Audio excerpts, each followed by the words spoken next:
try natin itong heating element.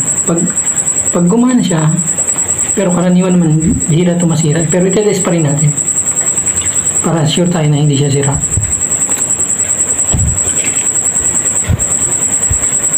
Okay. So guys, ayos yung kanyang heating element. Ayan o. Ngayon,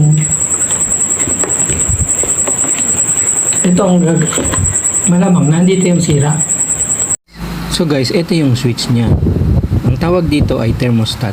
Meron din yan guys sa rice cooker. So guys, ang gagawin natin dito ay kakalasin natin para malaman natin kung ano yung nangyari sa loob. So guys, ito yung mechanism ng switch. Parang may mali dito. Itong alambre na punta dun sa ilalim.